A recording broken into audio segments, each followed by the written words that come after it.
बिना मेहनत के ढेरों फूल आते हैं और ये है बोगनविला प्लांट।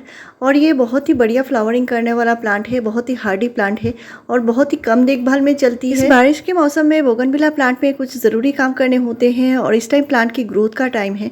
इसमें कौन कौन से फर्टिलाइज़र देने हैं और प्लांट को कैसे कटिंग से ग्रो करना है, सारा ही डिटेल्स बताने वाले हूँ, तो वीडियो पूरा देखिए। और इसके ये जो मैंने प्लांट लगाए हैं ये कटिंग से ग्रो किया हुआ है। इसको मैंने बारिश में बिल्कुल नहीं रखा है। तो बारिश की कौन कौन से केयर करनी है, प्लांट को कैसे देखभाल करनी है, साथ में मैं कटिंग भी बताऊंगी कैसे इसकी कटिंग लगानी है। बहुत ही आसान सा तरीका है और आपका एक भी कटिंग खराब नहीं होगा। इसका 100% रिजल्ट मैं आपसे शेयर करूंगी। तो बोगनविला जो होता है बहुत ही हार्डी प्लांट होता है और इस प्लांट को आप अभी भी लगा सकते हैं और ये साल भर नर्सरी में मिल जाती है। तो ये जो बोगनविला प्लांट होती है इसको कैसे केयर करनी है अभी बरसात में। इसको अगर छोटा सा प्लांट है, अभी नया नया लाए हैं, तो उसको बरसात में नहीं रखना है। अगर आपका प्लांट साल भर से पुराना हो चुका है तो उसको आप बरसात में रख सकते हैं, क्योंकि कुछ वैरायटीज़ होते हैं शायद उनमें फंगस के इशू आ जाए और जो कुछ देसी प्लांट होते हैं उनमें उतना प्रॉब्लम नहीं है। तो आप देख सकते हैं बहुत ही बढ़िया से ये ग्रो हो रहे हैं। इनकी कटिंग मैंने लगाई है और कुछ प्लांट की मैंने रिपोर्टिंग भी कर दिया है। तो ये बोगनविला जो होता है बहुत ही हार्डी प्लांट होता है। इसको आपको पूरे दिन के धूप में रखना है, लेकिन बारिश का मौसम है तो इसको वेल ड्रेन सॉइल में ही रखना होगा। और बोगनविला की मिट्टी जो है बिल्कुल पोरस मिट्टी होनी ज़रूरी है। तो आपने अगर 50% मिट्टी लिया होगा तो कम से कम आपको 30% सैंड मिलाना पड़ेगा। जो कंस्ट्रक्शन सैंड आती है, रिवर सैंड, जो मोटी सैंड आती है वही लगानी है। साथ में आपको 20% कंपोस्ट देकर लगाना है। जो कंपोस्ट देना है बहुत ही अच्छा डिकम्पोस्ट हुआ कंपोस्ट होना ज़रूरी है। आप वर्मी कंपोस्ट का इस्तेमाल कर सकते हैं। तो नया नया प्लांट है तो शेड में ज़रूर रखिए। नेक्स्ट है इसकी मिट्टी जब सूख जाए तभी इसमें पानी डालना है। गीली मिट्टी में बिल्कुल भी पानी नहीं डालना है। और इस प्लांट में जो होती है फंगस का इशू आ जाती है, तो इसको फंजीसाइड का भी स्प्रे करना है। 2 ग्राम फंजीसाइड 1 लीटर पानी में घोल के पूरे प्लांट के ऊपर स्प्रे करनी है। और आप साफ़ या बेबिस्टिन दोनों में से कोई भी कर सकते हैं। तो इस तरह मिट्टी मॉइस्ट है तो मॉइस्ट मिट्टी में आपको कुछ भी खाद नहीं देना है। और अभी मैं इस मॉइस्ट मिट्टी में पानी या खाद कुछ भी फर्टिलाइज़र नहीं देने वाली हूँ, क्योंकि इस तरह का अगर आप बार बार करेंगे तो प्लांट की जो जड़ें हैं बहुत जल्दी ख़राब हो जाएंगे। तो नेक्स्ट प्लांट देखिए, ये मेरा मदर प्लांट है जिसका मैंने ग्रो किया हुआ है। तो ये जो प्लांट है इसको मैंने बारिश में रखा हुआ है और ये 4 साल पुराना प्लांट है। तो ये जो प्लांट है आप देख सकते हैं कितना घना बन चुका है, बुशी बन चुका है। इस पर मैंने फर्टिलाइज़र भी शेयर कर दिया है। 2 वीक पहले मैंने जो खाद दिया था उसका ये नतीजा है और तभी मैंने इसकी रिपोर्टिंग भी कर दी थी। तो भरी बरसात में आपको रिपोर्टिंग नहीं करना है, नहीं तो जड़ों में फंगस लग सकती है। आप सितंबर महीने में या अक्टूबर महीने में फिर से इसकी रिपोर्टिंग कर सकते हैं। तो बोगनविला जो होता है इसको बहुत ज़्यादा बड़े पॉट की ज़रूरत नहीं है। आप छोटे से प्लांटर में लगाइए। प्लांट छोटा है तो इसको छोटे प्लांटर में ही लगाना सही होता है। और मिट्टी का प्लांटर होगा तो अच्छा है। प्लास्टिक का जो प्लांटर होता है उनमें ड्रेनेज होल बहुत अच्छी मात्रा में होना ज़रूरी है, बहुत अच्छे से होल होना ज़रूरी है, ताकि आप पानी जब भी डालें एक्सेस पानी जो है वो नीचे से निकल जाए। साथ में जो है इसके पॉट की मिट्टी हमेशा क्लीन रखनी है। इसमें पुराने फूल पत्ते पड़े हों या घास फूस उगे हों ऐसा नहीं रखना है। इसकी मिट्टी हमेशा क्लीन रखिए और नीचे के जो पत्ते हैं उनको क्लीन कर लीजिए। इससे प्लांट के फंगस के इशू नहीं आएंगे। और इसको अगर रखना है बाहर यानी बारिश में रख रहे हैं तो खुली जगह पर रखिए जहाँ पे अच्छे से हवा आ जा सके। यानी इसकी मिट्टी में भी हवा लगनी ज़रूरी है। मिट्टी में फंगस लगेगा तो प्रॉब्लम आ जाएगी। तो आपके प्लांट में अगर अचानक से पत्ते टिल्ट होना शुरू हो रहे हैं यानी पत्ते झुक रहे हैं तो ये फंगस की निशानी हो सकती है। तो उस टाइम आपको फंजीसाइड मिट्टी में ज़रूर देना होगा।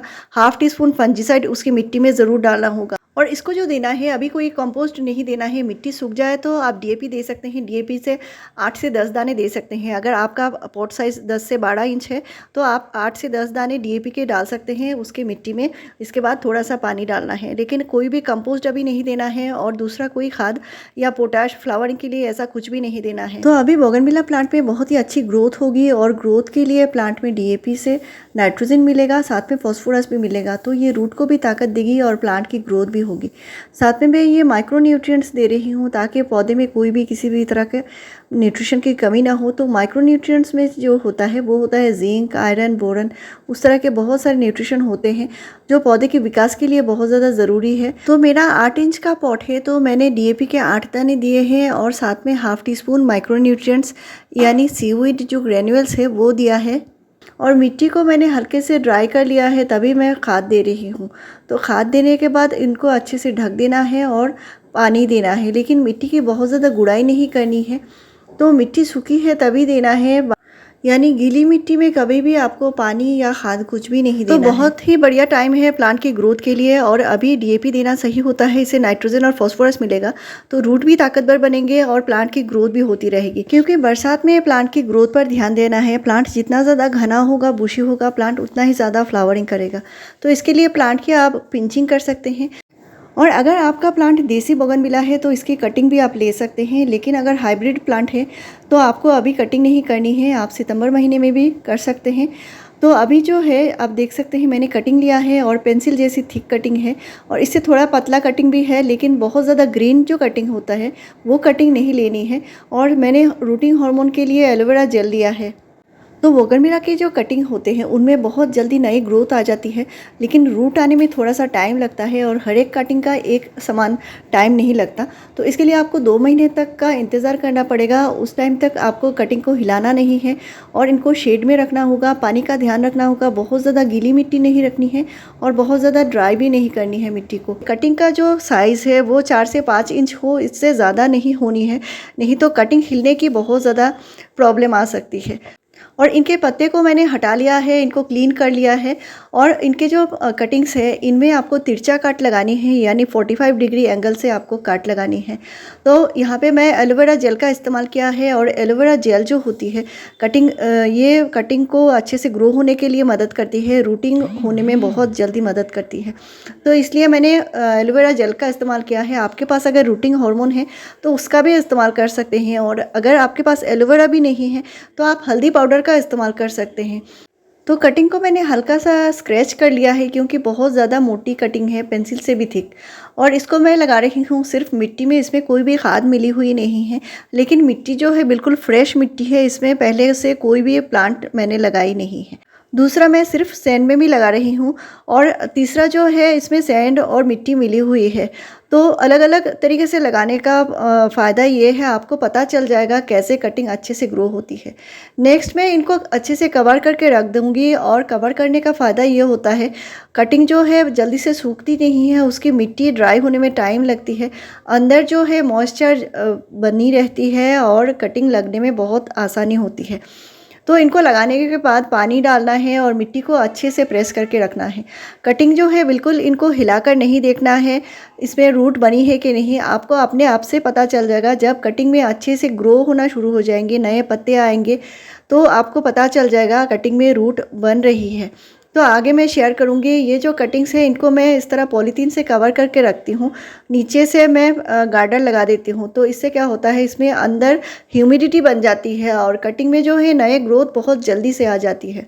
तो इस पर भी मैंने पहले से वीडियो शेयर कर दिया है, आपका कटिंग एक भी ख़राब नहीं होगा, वो वीडियो ज़रूर देख लीजिए। मैंने 2 दिन पहले ही इसका वीडियो शेयर किया हुआ है। इसमें मैं जब पत्ते निकल जाते हैं तो पॉलीथीन में मैं थोड़ा थोड़ा होल कर देती हूँ, ताकि अंदर बहुत ज़्यादा मॉइस्चर ना जमे। और ये जो पॉलीथीन लगानी है 1 वीक से 10 डेज़ तक लगानी होगी, इसके बाद इनको खोल देनी है। कटिंग को शेड में रखना होता है, और इनको आप अगर धूप से बचा सके तो बहुत ही अच्छा है। धूप में नहीं रखना है, नहीं तो कटिंग ख़राब हो जाएंगे। और पानी का बहुत ज़्यादा ध्यान रखना है, ज़्यादा पानी भी नहीं देना है और बहुत कम भी पानी नहीं देना है। मिट्टी हल्की मॉइस्ट रखना है, तभी कटिंग बहुत आसानी से ग्रो हो जाएंगे। तो मैंने इसकी रिपोर्टिंग भी कर दिया है, लेकिन इनको हिलाया बिल्कुल नहीं है।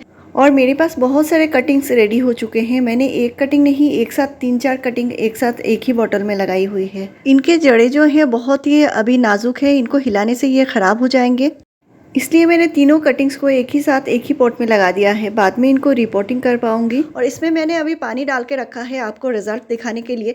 तो ये जो कटिंग है बहुत आसानी से ग्रो हो चुकी है, ये 15 डेज़ का नतीजा है। तो हर एक कटिंग एक ही तरह से ग्रो नहीं होती, तो इसके लिए आपको धीरज रखना होगा। 2 महीने तक आपको इंतज़ार भी करना होगा।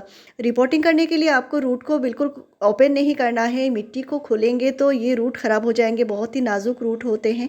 और इनको मैं अभी लगाऊंगी तो बहुत ही सैंडी सॉइल में लगाऊंगी, और इनको मैं कटिंग को बिल्कुल अलग नहीं करूंगी, क्योंकि अभी अलग करने जाएंगे तो बहुत जल्दी ये ख़राब हो जाएंगे। तो इसके लिए मैंने पॉट तैयार किया है और सिर्फ मिट्टी है, इसमें कोई भी खाद मिली हुई नहीं है।